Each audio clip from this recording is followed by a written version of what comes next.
everyone, Marian here. Welcome back to my channel. In today's video, I'm being joined by one of your favorite rabbis, Rabbi Adam Greenwald, who's going to be helping me talk about how to celebrate Passover if it's your first time celebrating Passover. So Rabbi Greenwald's been on my channel before. He was part of my conversion series this summer, and I'm going to pass over to him in a moment to share about the program that he does with the American Jewish University. But in case you are new here, welcome. My name is Marian. I make videos about being a mom and being a Jewish mom, and we are gearing up for Pesach, which is coming really soon. So I'm excited to get this video out. And of course, if you have any more questions, leave them for us in the comments below. And by the way, I just want to let you guys know, because I get asked this all the time, I personally haven't converted, so I don't want to pretend to be sharing a perspective I don't have, but I love my channel to be a welcoming and inclusive place. And I know a lot of folks who watch my channel are in the process of converting, so I hope this video is helpful for you guys. Okay, so Rabbi, tell us about the program that you do, and then we'll jump into the questions. Marian, it's so good to be with you again. I loved our conversation over the summer. And I've got to tell you, we have had dozens and dozens of students sign up for the Miller Introduction to Judaism program from all over the world who have seen your videos. So you have an incredible reach. You very directly have led to those students finding their place. And I can't thank you enough. Oh, that's Uh, amazing to hear. Thank you. So just to anybody who is watching, who is interested in going deeper into their Jewish journeys, whether that's a journey to conversion or also a journey you were born Jewish, but feel like maybe you never got the manual and would like to know some of those insider secrets that you've been sort of faking for so long. The program that I am very privileged to run is called the Miller Intro to Judaism program. It's a program of American Jewish University here in Los Angeles, and we offer courses that help to provide the nuts and bolts of Jewish life, the big ideas, and also the very practical little things that help people feel comfortable in Jewish spaces. And since the start of the pandemic, we have been teaching all of our classes online. And while I really miss being able to be in the classroom together with people, I love that we can now welcome people to learn from all over North America and frankly, all over the world to come and be part of our classes. And if any of your viewers if that sounds like it's up your alley, would love to have you be a part of it. And I think you're gonna include a link to the program in the comments, right? Yes, definitely. And I'll also link the previous video we did, which was all about conversion in general. And there's so many questions and topics that come up in that video. So that's an awesome one if you guys haven't seen that yet. Wonderful. Okay, so let's jump into Passover. These are the questions that you guys submitted to me on Instagram. If you're not following me there, I'm at My Jewish Mommy Life, and I'll put the rabbi's links as well for Instagram and everything else we talk about. So first question I got, this was the most popular one, was where do I start if it's my first time celebrating Passover? Passover is a wonderful holiday to start with because it is such a completely DIY holiday. This is a holiday that we celebrate in our homes and a ritual, the Passover Seder, that we create for ourselves. And the truth is, there's really no wrong way to have a Passover Seder. I mean, I suppose if you did an all bread Passover Seder, that would That's be a what I was little weird. gonna say. Um, but there are Passover Seders that run for 30 minutes, and there are Passover Seders that run for 3 hours. There are Passover Seders that are super all about the kids at the table, and there are Passover Seders that are very much for grown-ups. There are Passover Seders that go right out of the book, and then there are Passover Seders that are much more free-flowing.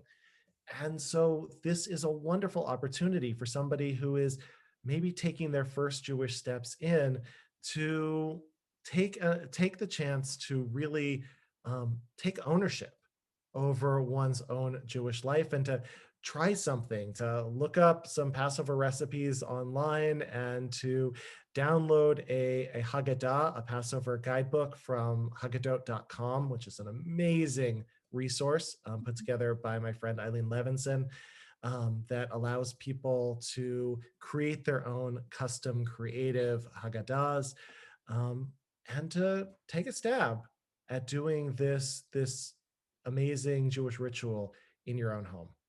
Yeah, I was going to add to that that what's so nice about Passover is it comes with the Haggadah. It's got the manual for you ready to go. So you don't have to worry about, oh, well, like, what if I forget to do this or that? It's literally here's what to do throughout the Seder. So it guides you through the whole process. And this year I have a little cheat sheet of everything you need to put on your Seder table, totally free. So I'll link that PDF. And for the past 2 years, I've shared the Haggadah that I made on haggadot.com, that again, just free and anyone can access it. So if you want to use my version, or you can go on the site and create your own, which is also really nice. Okay, next question. Where can I learn what traditions I need to do so I don't mess up? Well, everybody is concerned about messing up. And I first of all want to reassure your listeners that if you miss a step in the Seder or you forget some corner that has a few crumbs left over, you're not going to have any plagues, no blood, no frogs, no locusts or boils are coming to your house. You're going to be okay. That said, Passover does take a lot of preparation, and there's a lot of work that goes into the Seder, and particularly a lot of work that goes into cleaning our house of chametz, the bread and other products which have the potential to rise, which our tradition says we're not supposed to eat or even have in our homes for the whole holiday. So here's the simplest way to do this. You get the biggest pot that you have in your house, like your biggest soup pot, and you fill it as full as you can with water and you bring it up to a real big boil and you enjoy the kind of steam room effect that it has on the kitchen. It's good for opening your pores.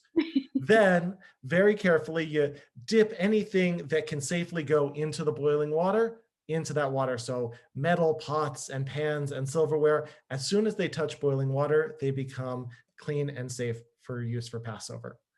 And then go through the house and do as deep a clean as you can, getting rid of any crumbs and scraps in the back of the refrigerator, under and between the couch cushions. This is a channel for people with little kids. You know where those crumbs go. Um, do your very best. It's meant to be a cleansing of our homes, but it's not just about physical cleaning of our homes. It's really about getting rid of that accumulated schmutz, that accumulated junk that we all build up over the course of the year, not just in our physical spaces, but also inside of us. I really want to encourage your viewers not to think of this as like a test to get right or wrong, but as a spiritual, almost meditative kind of exercise. As you're going through and cleaning out your home and getting it ready and clean and shiny for Passover, think about what it is that you're trying to scrub away and leave behind, the stuff that's holding you back, the stuff that maybe is your Egypt or your slavery, that you can be letting go of in order that next year could be a little bit different, a little bit lighter and easier. I love that. And, I've made a lot of videos on my channel about minimalism and how much it helps my mental health. So when you were speaking about that, it definitely clicked for me in that respect too. One thing I just want to add is, to me, when you think about messing up, I think about how in the Haggadah we hear about the four sons, and the Haggadah kind of tells us who messes up on the Passover Seder. The wicked son who says, "What does this all mean to you?" Like, I have no part in this story. So I think as long as you're coming in with the kavanah, the intention that this is a meaningful thing that you're doing, then you're already doing it right. So I know, even just to the person who asked that question, you're already on the right track. And I got to tell you, I've got some love for the wicked son, right? Yeah, I tell me, I know that feeling of looking at all of these complicated rituals and traditions and saying, what exactly does this mean and why do I need to bother? And what I love is that the son is still at the table.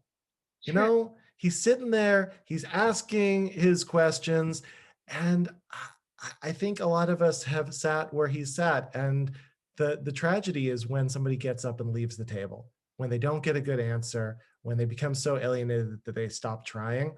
So even if you're feeling with Passover, like periodically you just want to like throw up your hands and say, this is too much, this is too hard, I'm overwhelmed, what does any of this mean anyway? The fact that you're still asking the question, I think still puts you in the game. I love that. And it's a good reminder because I'm sure a lot of people watching this are not converting and are just interested in information to always remember to be welcoming to those who know a little bit less or are nervous about what they're doing to make sure that, they don't feel like they should leave the table, that we remember that there's space for them here too. Yeah. Okay, my next question is a little bit on the same lines. I'm feeling stressed. What are the halachically necessary things I need to worry about? So boil it down for us. What are the must-haves, must-dos? Because there is a lot. Yeah. So your Passover Seder table needs to include, says the Talmud, the collection of rabbinic wisdom from the first few centuries of the Common Era, needs to include matzah. That's the symbolic food that recaptures the story of our leaving Egypt in a big hurry. It needs to include maror, some bitter herbs, so that you can not just talk about how bitter it was in slavery, but actually taste it, have that experience of some tears coming to your eyes, and is supposed to include some sort of symbolic reference to the Passover sacrifice that was given in the temple in Jerusalem. Most often, that's a bone on the Seder plate. Some vegetarians will use a beet because it kind of bleeds a little bit, and I think that that's probably okay too. Those three symbols are the core symbols that a rabbi living 2,000 years ago named Gamliel said were the three things that need to be bottom line on your Passover table. And there's one additional absolute must requirement. The additional requirement is somebody needs to ask a question. A Passover Seder is not a Seder unless somebody asks a question. And the answer to that question is always the same. The answer is because we were slaves in Egypt and we went free. So it could be that somebody asks the question, why is there no bread on the table? The answer is because we were slaves in Egypt and we went free. Or it could be the question is, when are we going to get to eating? And the answer is, we'll get to eating when we get there. But first we have to tell the story. You know why? Because we were slaves in Egypt and then we went free. The tradition says that you're supposed to have a child ask that question. And that's why we have the 4 questions written into the Seder. This is a night for asking each other questions, for conversation, for talking about it, what it means that we were slaves in Egypt and we went free.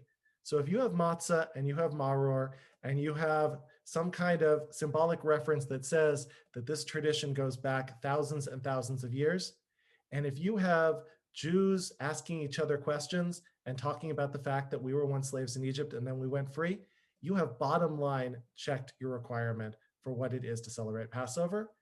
And the rest, all of the other symbolic foods, all of the songs, all of the moments of drama that come out of the Haggadah, all of that just helps to enhance and to build upon that core experience. That is super helpful. And it's also a good reminder to me that I need to replace the shank bone that I got because when I was taking pictures from Instagram of some like Passover inspiration, my dog swooped in and Oh stole our no. so Like that was a sacred shank bone, not for you. he didn't care. But a Okay. beat, he won't take it. Yeah, true. So my next question is, what do I do about the rest of the days of Passover when there's not a Seder? Like, what do we do during those days? Yeah, so the custom is in America, or actually anywhere that's not Israel, to have 2 Seders. The first 2 nights of Passover, we have Seders, but the holiday continues on. It's an 8-day long holiday. In Israel, by the way, you only have 1 Passover Seder, and it's one of the few downsides, I think, of being in Israel. I love having 2 Passover Seders. I'm a very happy diaspora Jew because it gives me 2 different opportunities for 2 great meals with 2 great groups of people. True. Um, the rest of the days of Passover, the restrictions on eating chametz continue. So we're still having our sandwiches on matzah and being very careful to keep our kitchens and our homes clear of any of that chametz schmutz that could make its way in.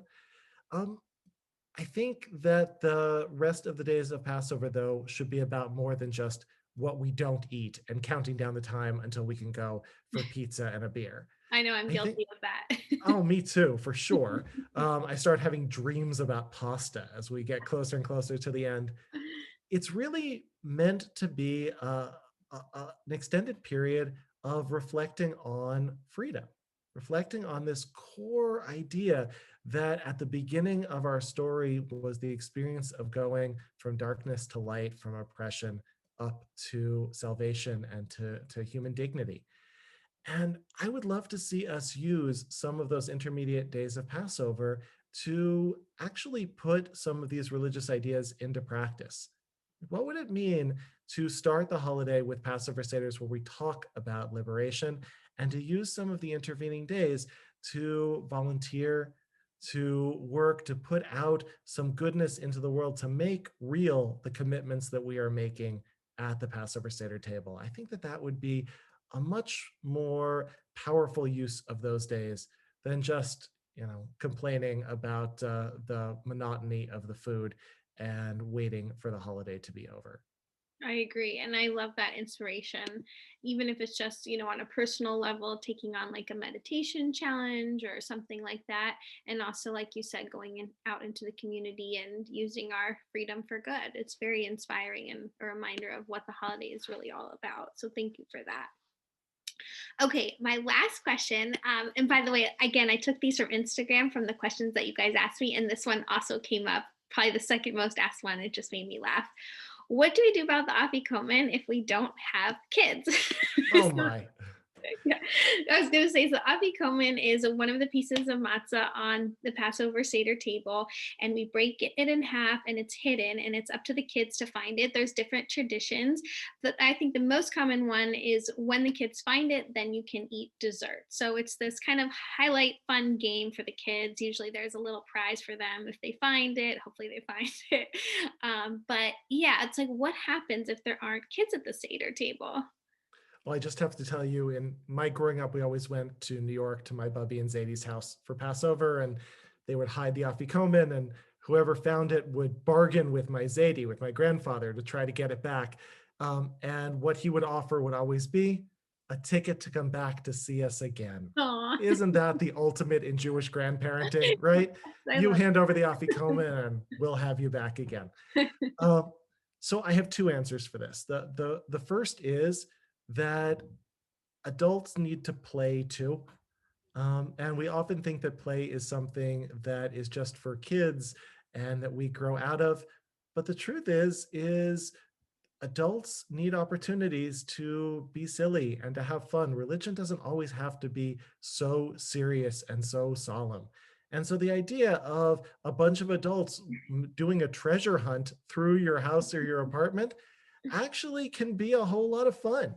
And don't feel embarrassed about doing it that way. The second answer, though, is a little bit more serious, which is that you know, last Passover, we were, most of us, already in, well, I think all of us were already full into the pandemic mode and doing our Seders primarily on Zoom. And we all thought, I certainly thought, that when we ended the Passover Seder, L'Shana Haba'ah, next year in person, there was no way we would be doing this again. Yeah. No way.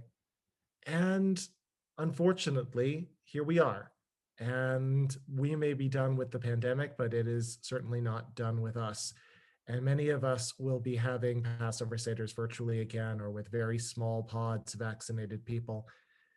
The Afikoman tradition is to take a piece of matzah and to break it and to hide the broken piece and to set people out to go and find it and bring back the broken piece. And I think we all have a different appreciation after this year of the broken pieces that we're missing, the pieces of our life that we feel like were broken off and taken away and hidden and we don't know where to find again, the pieces of ourselves that we feel really distant from after this incredibly long and difficult year. And so the Afikomen can be a moment for playfulness, but it can also be a moment for meditation. It can be a moment for meditation about what would it take for you to find your broken piece again? What would it take for you to get back to a little bit more wholeness? The word shalom, which is the Jewish aloha, hello, goodbye, and peace, literally means wholeness or completeness. When something is shalom, when something is at peace, it is whole and complete. And I don't think any of us feel like we are in full shalom mode these days. I think we all feel like we're missing a lot.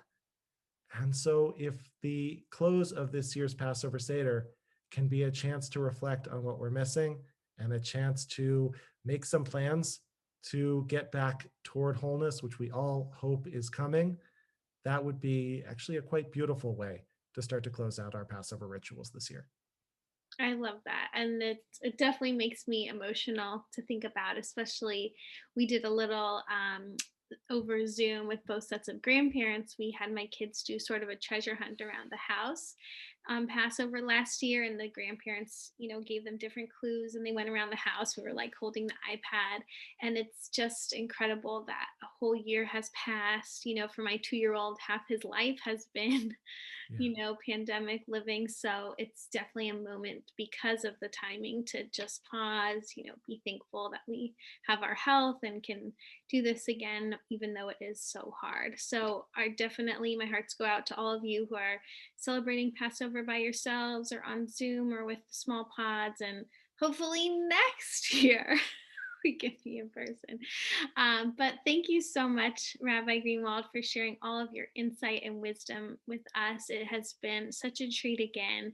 And for anyone interested in the program now from all over the world, you can sign up. I'll put all the links below. And again, if you have more Passover questions, we'll try to reply to the comments and everything. And our social media and everything's always open to talk. So thank you so much for being here. And thank you guys so much for watching. Thank you so much, Marian. And I hope that you have a wonderful Passover. And I hope that next year is a year of real liberation for us all. Yes. Thank you. Bye, everyone.